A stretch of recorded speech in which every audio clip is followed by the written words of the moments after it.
Aku selalu percaya bahwa pernikahan adalah babak baru yang penuh bahagia. Setidaknya itu yang kubayangkan saat berdiri dengan gaun putih dan melihat semua orang tersenyum. Tapi tepat ketika aku mengucapkan, "Aku bersedia," hatiku justru terasa hampa. Mungkin saat itu aku belum mengerti. Aku menikahi pria yang salah dan cintaku datang terlambat.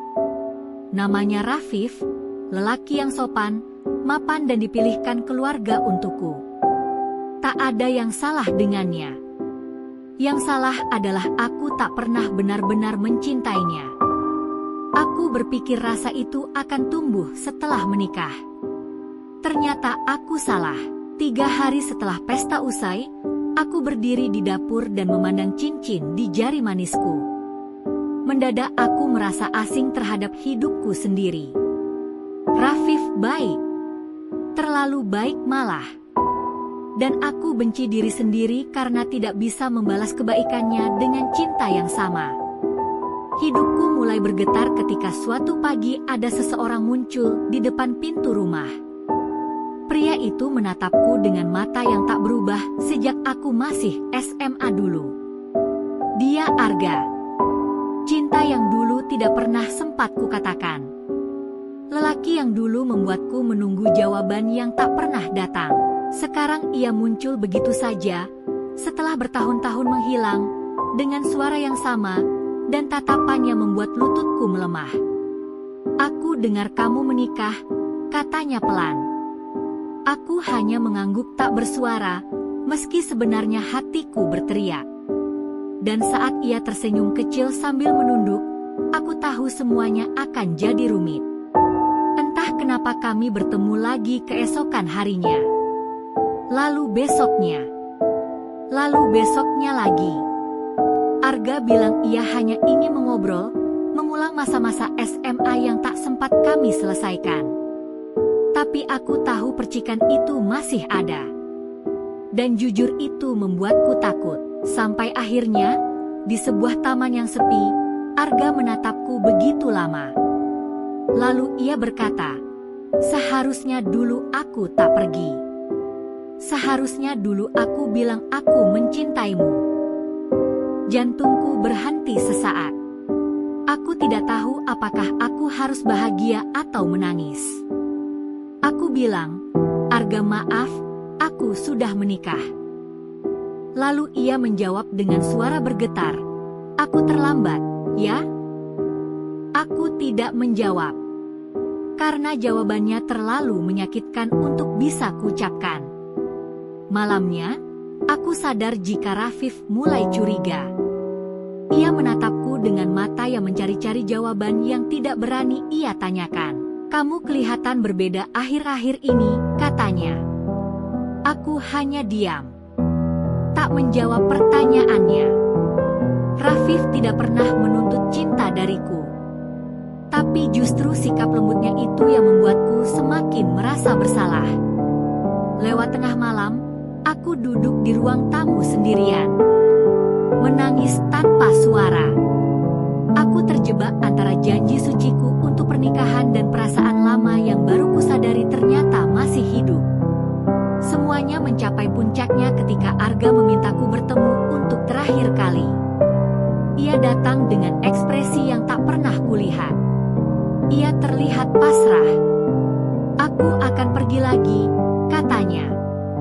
Aku merasa dunia ini seakan berhenti berputar. "Kenapa?" tanyaku, hampir berbisik. "Karena kalau aku tetap di sini, aku tahu aku akan membuat hidupmu dan hidupku hancur." Aku menggigit bibir, mencoba menahan air mata. "Aku terlambat datang dalam hidupmu. Tapi aku ingin kamu tahu kalau aku benar-benar mencintaimu." Kalimat itu menghantamku lebih keras dari yang kukira. Saat Arga memelukku, pelukan singkat yang penuh luka, aku tahu itu adalah perpisahan yang tidak akan pernah bisa kuobati. Ketika aku pulang ke rumah, Rafif ternyata menunggu di ruang tamu. Ia menatapku lama, lalu berkata dengan suara yang sangat lembut, "Kamu masih mencintai seseorang yang bukan aku, ya?" Aku terdiam. Bukan karena tidak ingin menjawab, tapi karena jawaban itu akan terlalu menyakitkan untuk diucapkan. Aku tak ingin Rafif terluka. Rafif menarik napas panjang. Aku tidak ingin memenjarakan hatimu. Tapi aku berharap suatu hari kamu bisa melihatku bukan sebagai pria yang salah, tapi sebagai seseorang yang ingin membahagiakanmu. Untuk pertama kalinya sejak menikah, aku menangis di hadapannya. Aku bertumpu di pangkuannya. Beberapa minggu kemudian aku menyadari, Arga benar-benar pergi. Tidak ada pesan. Tidak ada kabar. Seolah ia hanya mampir untuk mengacaukan hidupku. Untuk kemudian menghilang lagi. Tapi mungkin memang begitulah takdirnya. Cinta masa muda datang untuk mengajarkan arti kehilangan. Dan pernikahan datang untuk mengajarkan arti kesetiaan.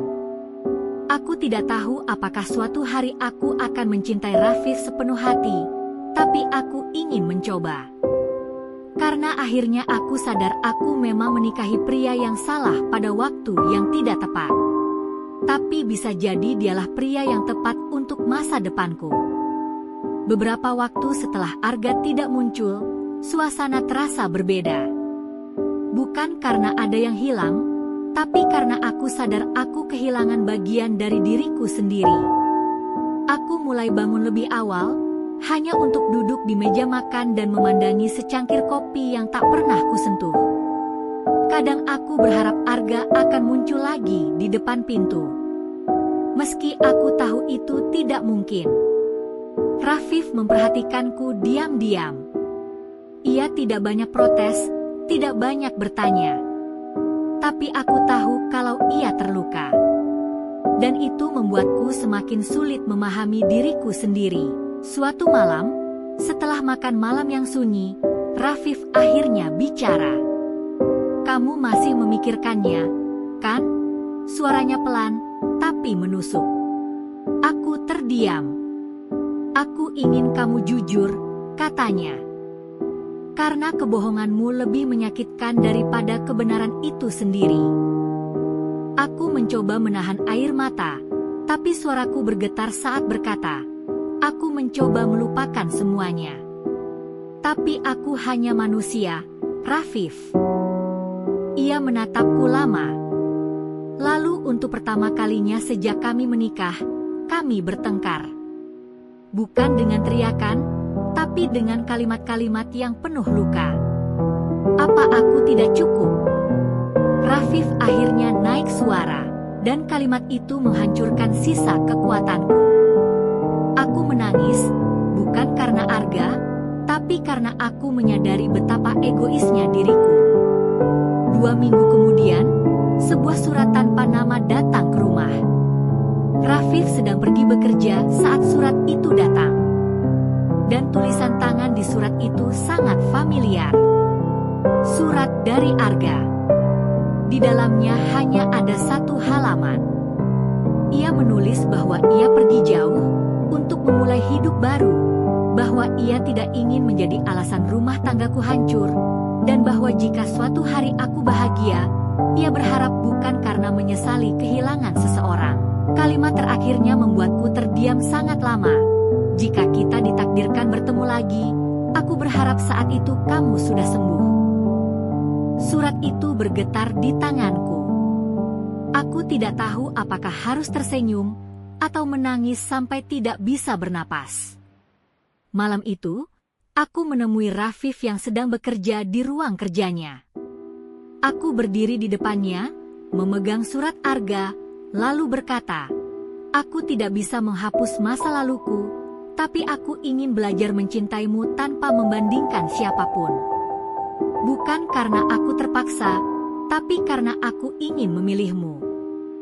Rafif memejamkan mata, seolah menahan sesuatu yang lama ia simpan. "Aku tidak butuh jawaban sekarang," katanya pelan.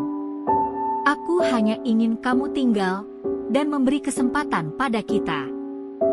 Untuk pertama kalinya, aku memeluknya.